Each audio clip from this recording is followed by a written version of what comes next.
ஆண்டவரே இயேசுவில் அன்பிற்கினியவரே, உங்களுக்கு அன்பு கலந்த வணக்கமும் வாழ்த்துக்களும். ஜூலை 25ஆம் நாளான இன்று திரு அவை மறைசாட்சியும் திருத்தூதருமான புனித யாக்கோவனுடைய பெருவிழாவை கொண்டாடி மகிழ்கிறது. அன்பார்ந்தவர்களே, புனித யாக்கோவு நம் ஆண்டவர் இயேசு கிறிஸ்துனுடைய விண்ணேற்றத்துக்கு பிறகு அவருடைய கட்டளைக்கு ஏற்ப உலகெங்கும் சென்று படைப்பிற்கெல்லாம் நற்செய்தி அறிவிக்க வேண்டும் என்ற கட்டளை ஏற்று இவர் ஸ்பெயின் நாட்டுக்கு நற்செய்தி அறிவிக்க சென்றார். அங்கே சென்றபோது இவருக்கு கடுமையான எதிர்ப்புகள் வந்தன. அங்கிருந்த மக்கள் இவரை கடுமையாக எதிர்த்தார்கள் என்பது ஒரு பக்கம் இருந்தது என்று சொன்னால், இன்னொரு பக்கத்தில் இவருக்கு கல்வி அறிவு போதுமானதாக இல்லை. இதனாலும் அவர் நிறைய துன்பங்களை சந்திக்க வேண்டிய ஒரு சூழ்நிலை இருந்தது. இதனால் இவர் எப்ரோ நதிக்கரையிலே மிகவும் வருத்தத்தோடு இருந்தார். அப்போது அன்னை மரியா இவருக்கு தோன்றி இவரை நம்பிக்கையிலே உறுதிப்படுத்தினார். அதைவிடவும் தன்னுடைய திருவுருவத்தை இவருக்கு கொடுத்து, இந்த எப்ரோ நதிக்கரையிலே எனக்கென ஒரு கோயிலை கட்டு என்று சொல்லிவிட்டு மறைந்தார்.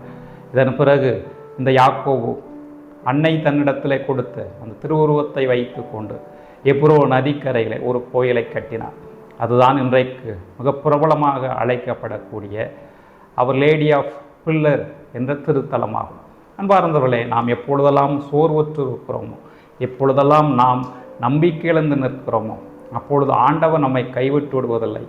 ஆண்டவரும் சரி, அன்னை மரியாவும் சரி, நம்மை நம்பிக்கையிலே உறுதிப்படுத்துகிறார்கள் என்பதைத்தான் யாக்கோவனுடைய வாழ்க்கையிலே நடந்த இந்த நிகழ்வின் மூலமாக நாம் புரிந்து கொள்ளலாம். இன்றைக்கு நாம் கொண்டாடக்கூடிய யாக்கோவு கலிலேயாவை சார்ந்தவர். இயேசுனுடைய அன்பு சீடரான யோவானுடைய சகோதரர். இந்த வகையிலே இயேசுனுடைய அன்புக்கு இவரும் நெருக்கமாக இருந்திருக்கலாம் என்றுதான் சொல்லலாம்.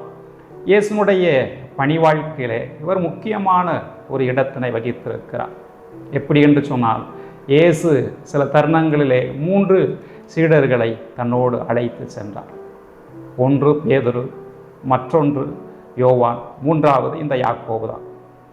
தொழுகை கூட தலைவரான யாயிரனுடைய மகளை ஆண்டவர் இயேசு கிறிஸ்து உயிர்த்தெழ செய்யக்கூடிய அந்த நிகழ்விலும், இயேசு தோற்றமாற்றம் அடையக்கூடிய நிகழ்விலும், இயேசு கெத்சமனியிலே இரத்த வேர்வை வேர்க்கக்கூடிய நிகழ்விலும் இந்த யாக்கோபு உடனிருந்தார் என்று சொன்னார். இயேசுவுக்கு எந்த அளவுக்கு நெருக்கமாக இருந்திருப்பார், இயேசுனுடைய அன்புக்கு எந்த அளவுக்கு இவர் பாத்திரமாக இருந்திருப்பார் என்று நாம் புரிந்து கொள்ளலாம்.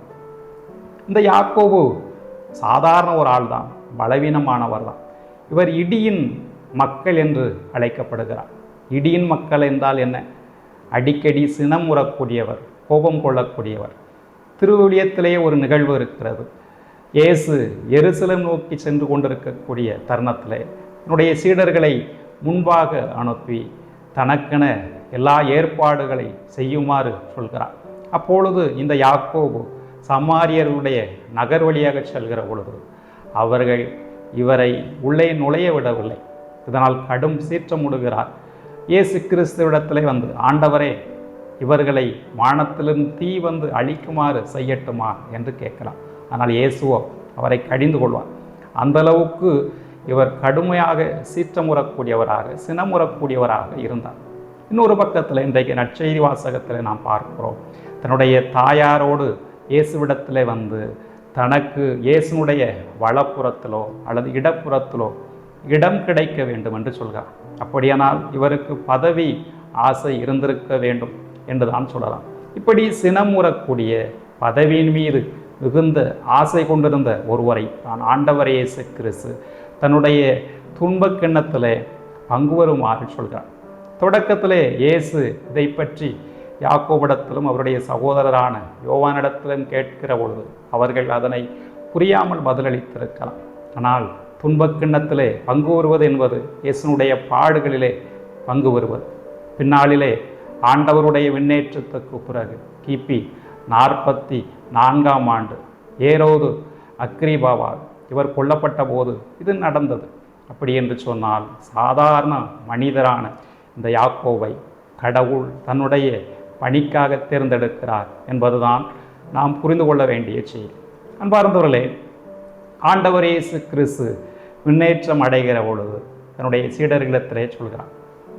திருத்தூதர் பணிகள் நூல் 1வது அதிகாரம் 8வது வார்த்தையிலே படிக்கிறோம். நீங்கள் எனக்கு சாட்சிகளாக இருப்பீர்கள். இந்த வார்த்தைக்கேற்ப யாக்கோபு இயேசுவுக்கு சாட்சியாக இருக்கிறார். ஸ்பெயின் நாட்டுக்கு சென்று நற்செய்தி அறிவிக்கிறார் என்று நாம் அறிந்து கொள்கிறோம். இந்த யாக்கோபனுடைய பெருவிழாவை கொண்டாடக்கூடிய வேளையில் நாம் 3 செய்திகளை இவரிடமிருந்து கற்றுக்கொள்வோம். ஒன்று, படைப்பிற்கெல்லாம் நற்செய்தி அறிவிக்க வேண்டும். நம் ஆண்டவர் இயேசு கிறிஸ்து கொடுத்த கட்டளைக்கேற்ப இவர் ஸ்பெயின் நாட்டிற்கு சென்றார், நற்செய்தி அறிவித்தார் என்று சொன்னால் நாமும் கடவுளுடைய வார்த்தையை பெற்றிருக்கிறோம். ஏன் படைப்புகளுக்கு கூட நற்செய்தி அறிவிக்கப்பட வேண்டும் என்று சொன்னால் அந்த கட்டளையை நாம் யாக்கோபை போன்று செய்ய வேண்டியது நம்முடைய தலையாய கடமையாக இருக்கிறது. அடுத்ததாக, நாம் பலவீனர்களாக இருக்கலாம். யாக்கோபு பலவீனர் தான், அதை போன்று நாமும் பலவீனர்கள் தான். என்றாலும் கூட கடவுள் நாம் பலவீனர்களாக இருக்கிறோம் என்பதற்காக புறந்தள்ளி விடுவதில்லை. நம்முடைய பலவீனத்தில் அவருடைய அருள் நிறைவாக இருக்கிறது. அது யாக்கோபிடத்திலும் விளங்கியது என்பதை நாம் புரிந்து கொள்ளலாம். புனித பவுல் கொரிந்தியருக்கு எழுதிய 2வது திருமுகம் 12வது அதிகாரம் 9வது வார்த்தையிலே சொல்கிறார். அவர் தன்னுடைய உடலிலிருந்த முள்ளை அகற்றுமாறு கேட்கிற பொழுது ஆண்டவர் என்ன சொல்கிறார்? என்னுடைய அருள் உனக்கு போதும், வலுவுண்மையில்தான் வல்லமை சிறந்தோங்கும் என்று சொல்லி அவருடைய தகுதியற்ற நிலையிலும் கூட தன்னுடைய அருளை பொழிந்து அவரை தன்னுடைய பணி செய்வதற்காக தேர்ந்தெடுக்கிறார் என்று சொன்னார். கடவுள் வலுவற்ற நிலையில் எந்த அளவுக்கு உதவியாக இருக்கிறார் என்பதை நாம் புரிந்து கொள்ளலாம். இன்றைக்கு நாம் வாசிக்கின்ற 2வது வாசகத்தில் கூட பவுலடியார் ஒரு செய்தியை சொல்கிறார். கடவுளுடைய மாட்சியை மண்பாண்டங்கள் போன்ற நாங்கள் சுமந்து கொண்டிருக்கிறோம் என்று சொல்கிறார். என்றால் நாம் சாதாரண மட்பாண்டங்கள் தான், ஆனால் கடவுளுடைய மாட்சியை தாங்கி நாம் அறிவிக்கிறோம் என்று சொன்னால் இதற்காக நாம் கடவுளுக்கு நன்றி செலுத்த வேண்டும். அடுத்ததாக புனித அன்னை தெரசா ஒரு செய்தியை சொல்வார். என்ன என்று சொன்னால், கடவுள் நம்மை வெற்றியாளர்களாக இருக்க அல்ல, நம்மை நம்பிக்கைக்குரியவர்களாக இருக்க அழைக்கிறார். நாம் பல நேரங்களிலே வெற்றி பெற முடியாது, ஒரு செயலை செய்கிறோம், சில நேரங்களிலே தோல்வி உண்டாகும்.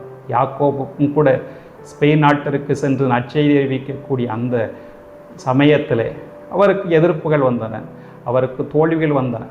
ஆனாலும் கூட அவர் நம்பிக்கையோடு இருந்தார், மன உறுதியோடு இருந்தார்.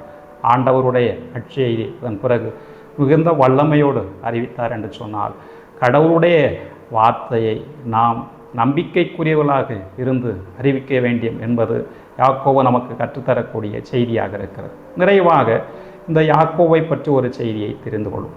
என்ன என்று சொன்னால், படைவீரர்கள் யாக்கோபிடத்தில் நம்பிக்கையோடு மன்றாடினால் அவர்கள் போரில் வெற்றி பெறுவார்கள் என்று சொல்லப்படுகிறது. அந்த அளவுக்கு இவர் கடவுளிடத்தில் இவர் வழியாக நாம் பரிந்து பேசுகிற பொழுது கடவுள் இவருடைய வேண்டுதலை, இவருடைய பரிந்துரையை கேட்டு நமக்கு ஆசி வழங்குகிறார் என்று சொல்லப்படுகிறது. என்று சொன்னால் நாம் யாக்கோபு வழியாக கடவுளிடத்திலே மன்றாடுவோம்.